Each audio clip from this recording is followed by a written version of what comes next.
The word jihad is mentioned in the Quran about 41 times. The words mercy, peace, and compassion are mentioned about 355 times. Yes, come in. Come on in, Riaz. Sit down, please. Contrary to popular belief in most Western cultures, Islam is a religion that preaches peace and tolerance. Yes, Patricia.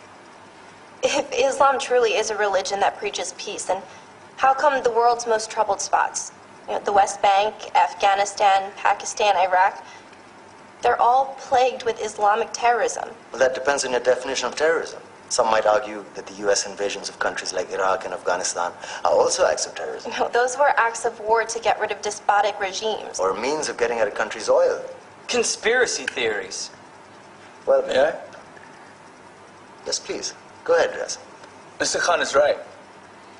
I mean, if we're talking about terrorists, the world's biggest terrorists are the white superpowers. Come on now. No, really, stop and think about it. Explain 9/11. Okay. Do you know how many people died in the Twin Towers strike? Around 3,000. And do you have any idea how many people died in the bombing of Afghanistan? Take a wild guess. More than 15,000 people died.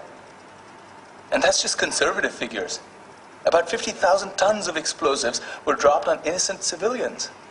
Men, women, children. Yeah, but that was because of the Taliban.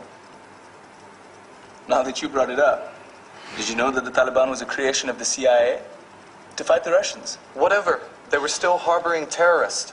Yeah, right. Terrorists that were never found. Just like the weapons of mass destruction that were never found in Iraq. Do you want to get into the death toll in Iraq? 500,000 civilians and counting. And what do Britain and America say when they don't find these weapons? It's simple. They just say sorry.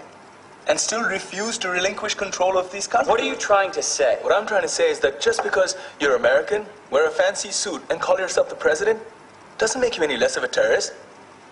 I'm saying that if you don't stop meddling in other people's countries, you will face a backlash. If Muslims like you feel that way, then why don't you get out of our country? We will. As soon as you promise to leave ours.